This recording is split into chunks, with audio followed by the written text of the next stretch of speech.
Just right now, a 20-something with a laptop and a crazy idea can topple billion-dollar giants. No factories, no stores, no Super Bowl ads. They're building $100 million brands from their living rooms. And if you're not paying attention, you're already behind.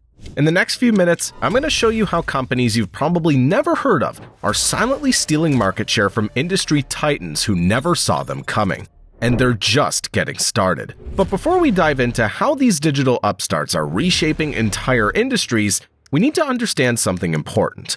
For the past 100 years, if you wanted to build a successful consumer brand, you needed three things: factories to make your products, stores to sell them, and millions of dollars to advertise on TV and billboards.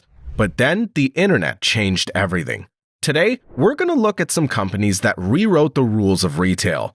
They didn't just compete with traditional brands, they revolutionized entire industries, from mattresses to makeup, from exercise bikes to eyewear, and they did it all without following any of the old playbooks.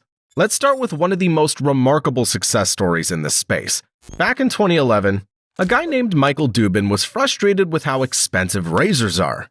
Instead of just complaining about it, he decides to do something that would change the entire shaving industry. With just $400,000 from friends and family, he launches Dollar Shave Club with a hilarious video that goes viral overnight. The video's message was simple: our blades are effing great. That video went viral and it crashed their servers within the first hour. Within 48 hours, they had 12,000 orders. Fast forward to 2016, and consumer goods giant Unilever acquires Dollar Shave Club for $1 billion in cash. This wasn't just a lucky break, it was the beginning of a new era in retail. But Dollar Shave Club wasn't alone. Around the same time, four friends at the Wharton School of Business were asking themselves a simple question: why do glasses cost so much? That question led to the creation of Warby Parker, a company that would completely disrupt the eyewear industry. Their idea was revolutionary at the time: sell prescription glasses online for just $95, when traditional retailers were charging hundreds of dollars. Today, Warby Parker generates nearly $700 million in annual revenue and has fundamentally changed how people buy glasses. These companies are part of a larger movement that's reshaping retail as we know it. They're called direct-to-consumer brands, or DTCs. And they're taking on traditional retail giants in every category imaginable. Let's look at some numbers that show just how big this revolution is. In the beauty industry, Glossier started as a simple beauty blog in 2014. By 2023, they were generating nearly $300 million in retail sales. In the fitness world, Peloton went from a crazy idea about bringing spin classes into people's homes to generating over $3 billion in revenue at its peak during the pandemic. But what makes these companies so special? How did they manage to challenge and sometimes even overthrow established industry giants? Let's start with Warby Parker, because their story perfectly illustrates how these direct-to-consumer brands work. Before Warby Parker, buying glasses was a painful experience. You'd go to a store, try on a few pairs, and then face sticker shock when you saw the prices. The eyewear industry was dominated by a single company, 𝐥𝐢𝐤𝐈, which controlled everything from manufacturing to retail stores like LensCrafters and Sunglass Hut. Warby Parker's founders saw this as an opportunity. They realized that glasses didn't actually cost that much to make. The high prices were a result of markups at every step of the traditional retail process.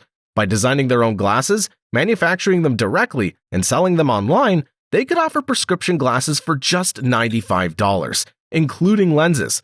And the results speak for themselves.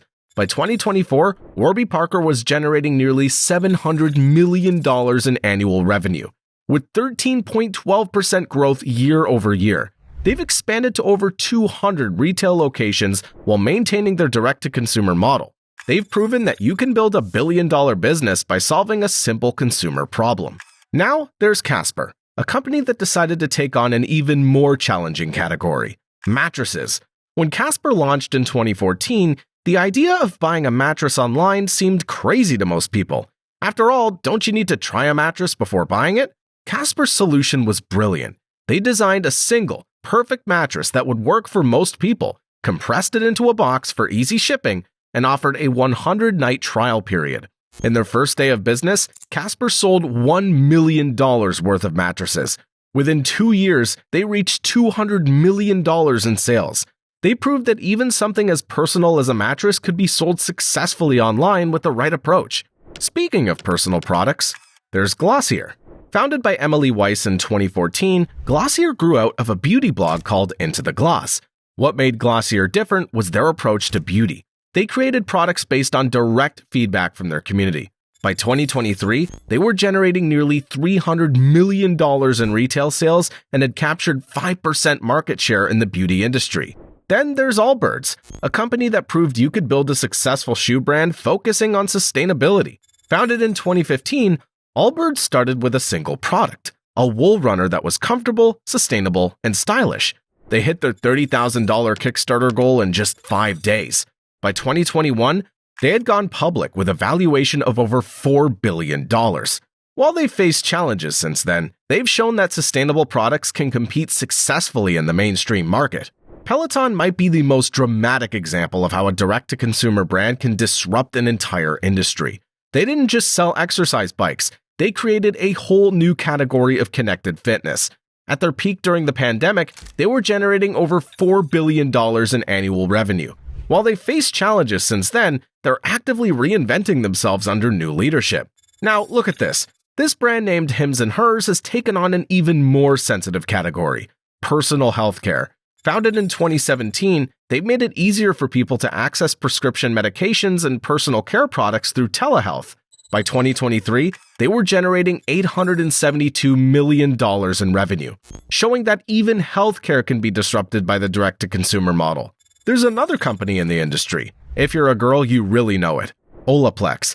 They created a new category called bond-building hair care and went public in 2021 with a $15 billion valuation. Its revenue for September of this year stands at $119.08 million. Meanwhile, MeUndies took on the underwear industry with a subscription model and bold designs. Founded in 2011, they've sold over 10 million pairs of underwear and reached $75 million in annual revenue. Their success shows how even basic products can be reimagined with the right approach to design and marketing. And there's more. FabFitFun created an entirely new retail category with their subscription boxes. By 2021, they had over 2 million members and were generating $600 million in revenue. Then there's another brand named Birchbox, who pioneered the beauty subscription box model and was once valued at $500 million. They were eventually acquired for $45 million. However, their impact on the beauty industry can't be understated. They created a whole new way for consumers to discover beauty products. Are you impressed already? Well, just wait to see everything we've got for you here on the channel. Give this video a like and subscribe for more. But let's keep going, shall we? This is Bonobos, which started by trying to create better-fitting pants for men, grew to a $310 million valuation before being acquired by Walmart. While they were later sold to Express for $75 million, they proved that focusing on fit and customer service could build a successful menswear brand. Away has revolutionized the luggage industry with their tech-enabled suitcases. Founded in 2015, they reached a $1.4 billion valuation in 2019 and are generating over $150 million in annual revenue. They showed how traditional products could be reimagined for the modern traveler. Do you think not everything's sold online? Well, Native Deodorant proves that even something as basic as deodorant can be disrupted. Founded in 2015, they grew to $25 to $35 million in annual revenue in just 2 years before being acquired by Procter & Gamble for $100 million in 2017. And there's Purple, the mattress company that went public through a merger at a $1.1 billion valuation. They differentiated themselves with their unique polymer technology and memorable marketing, showing how innovation in both product and marketing can create a successful direct-to-consumer brand. These companies share several key characteristics that have made them successful. First, they all identified problems with traditional retail experiences and solved them in innovative ways. Whether it was high prices, poor selection, or inconvenient shopping experiences, they found ways to make things better for consumers. Second, they all leveraged technology not just for sales, but for building direct relationships with their customers. They used data to understand their customers better and create products that people actually wanted. They weren't just selling online. They were creating entire ecosystems of products and services. Third, they all focused on brand building through content and community. Whether it was Glossier growing out of a blog or Dollar Shave Club's viral videos, they found ways to connect with customers that went beyond traditional advertising. Fourth, they're all reimagined traditional products for the modern consumer. Whether it was Warby Parker's home try-on program or Away's built-in phone chargers, they added features and conveniences that traditional brands hadn't thought of. These companies have proven that you don't need to be a tech company to use technology effectively. They've used data and technology to understand their customers better, personalize experiences, and create more efficient operations. But at their core, they're product companies that happen to use technology well.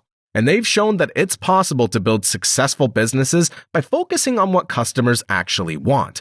Whether it's better prices, more convenience, or more sustainable products, these companies have succeeded by solving real problems for real people. So, yes, as you can see, it's possible to build billion-dollar businesses by simply making things better for consumers.